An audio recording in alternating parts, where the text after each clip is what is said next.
ஓம் சாந்தி. VK. Surajbhai அவர்களின் தாரணை வகுப்பு செப்டம்பர் 6, 2025. நம் அனைவருக்கும் பாபா மிக உயர்ந்த காரியத்தை ஒப்படைத்திருக்கின்றார். உலக நன்மையின் காரியத்தை ஒப்படைத்திருக்கிறார். யாருக்கு கோவில்களில் பூஜைகள் நடைபெறுகின்றனவோ அந்த தெய்வங்கள் நீங்கள் தான் என்று நமக்கு நினைவுபடுத்தியிருக்கிறார். பக்தி மார்க்கத்தில் கூட பக்தர்களின் மன விருப்பங்களை நீங்கள் பூர்த்தி செய்தீர்கள் என்கிறார். உண்மையில் அந்த காரியத்தை நீங்கள் சங்கமயுகத்தில் தான் செய்தீர்கள் என்று நினைவுபடுத்துகிறார். இன்றைய உலகில் துக்கமும் அமைதியற்ற தன்மையும் மிக அதிகமாக உள்ளது. பிரச்சனைகளின் சூறாவளி அடித்து கொண்டிருக்கிறது. விகாரங்கள் பேரழிவை ஏற்படுத்தியிருக்கின்றன.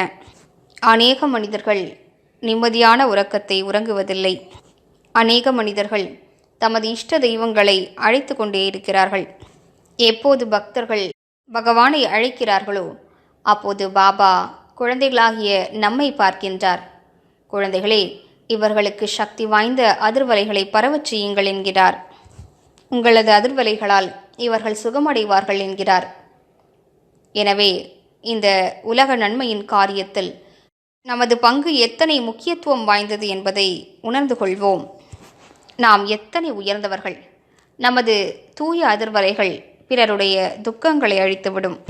நமது அதிர்வலைகள் அழக்கூடியவர்களையும் சிரிக்க வைத்துவிடும். நமது அதிர்வலைகள் நம்மை பற்றி தெரியாதவர்களுக்கு கூட அவர்களுடைய பிரச்சனைகளிலிருந்து விடுவித்துவிடும். போக போக மனிதர்களுக்கு வெளிப்படையாகவே தெரிய தொடங்கும். அதாவது நமது இஷ்ட தெய்வங்கள் நமக்கு வழிகாட்டுகிறார்கள், இந்த ஃபரிஷ்தாக்கள் நமக்கு உதவி புரிகிறார்கள் என்பதை உணர்ந்து கொண்டு ஆத்மாக்கள் ஓடி ஓடி நம்மிடம் வந்து விடுவார்கள். எனவே நேரம் வந்துவிட்டது. பக்தர்களின் கூக்குரலை கேட்போம். அவர்களுக்கு நன்மை புரிவோம். அவர்களது குழப்பங்களை போக்குவோம். அதற்காக அனுதினமும் நாம் மனதினால் பிறருக்கு சகாஷ், அதாவது சக்திசாலியான அதிர்வலைகளை பரப்ப வேண்டும். காலை நேரத்தில் 10 நிமிடங்கள், மாலையில் 10 நிமிடங்கள் என்று நியமித்துக் கொள்வோம். நமது சக்தி வாய்ந்த அதிர்வலைகள் பலருக்கும் நன்மை புரியும், பலருக்கும் சுகமளிக்கும், பலருடைய யோகத்தையும் சரி செய்துவிடும், பலரது தவறான சம்ஸ்காரங்களையும் நல்லதாக மாற்றிவிடும், பலருடைய குடும்பங்களில் சுகத்தையும் அமைதியையும் திரும்ப கொண்டு வந்துவிடும். எனவே நேரத்தை நிச்சயித்து மனதால் சேவை செய்வோம்.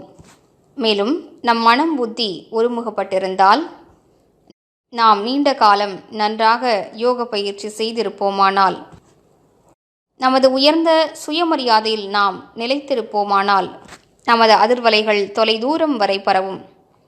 நான் இஷ்ட தேவன், இஷ்ட தேவியாவேன்.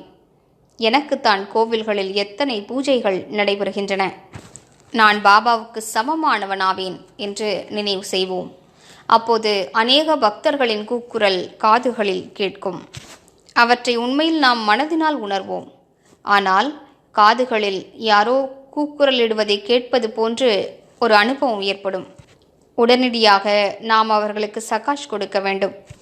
நாம் தாமதிக்கக்கூடாது.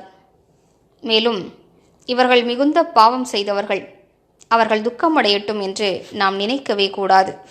அவர்கள் பாவங்கள் செய்திருக்கலாம், ஆனால் நமது கடமையோ சகாஷ் கொடுப்பதே ஆகும். ஏனென்றால் அவர்கள் அனைவரும் நமது வம்சாவழியினர். துவாபர யுகத்திலிருந்து நமக்கு பூஜை செய்தவர்கள். அவர்கள் அனைவரும் நமது குடும்பத்தவர்கள். அனைவரும் சிவதந்தையின் குழந்தைகளாவார்கள்.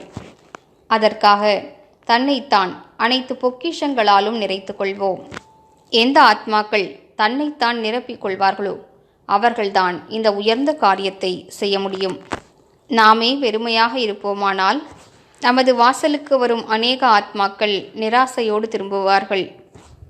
நமது வாசலுக்கு வந்த யாரும் வெறுங்கையோடு திரும்பக்கூடாது. அப்படிப்பட்ட நிலையை உருவாக்குவோம். பழங்காலத்தில் அப்படிப்பட்ட வள்ளல்கள் பலர் இருந்தார்கள். அவர்களது வாசலுக்கு சென்ற யாருமே வெறுங்கையோடு திரும்பியதில்லை. இதுவே மிகுந்த ராயல் தன்மையாகும். நாமும் பகவானுடைய குழந்தைகளாவோம். நமது வாசலுக்கு யார் வந்தாலும் நிரம்பியவராகி திரும்பிச் செல்ல வேண்டும், திருப்தி அடைந்து செல்ல வேண்டும்.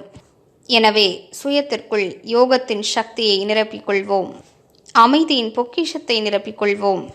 சுகங்களின் பொக்கிஷத்தை நிரப்பிக்கொள்வோம். அன்பின் பொக்கிஷத்தை நிரப்பிக்கொள்வோம். குணங்கள், மகிழ்ச்சி, வரங்கள் ஆகிய பொக்கிஷங்களையும் நிரப்பிக்கொள்வோம். இந்த பொக்கிஷங்கள் பிறருக்கு மிகுந்த உதவி புரியும். இன்று முழு நாளும் பயிற்சி செய்வோம். இடையிடையே இந்த சின்ன பயிற்சியை மேற்கொள்வோம். ஆத்மாவாகிய நான் பாபாவோடு இணைந்திருக்கிறேன். அவரது கிரணங்கள் எனக்குள் நிறைந்து கொண்டிருக்கின்றன. மேலும் என்னோடு முழு உலகும் இணைந்திருக்கிறது.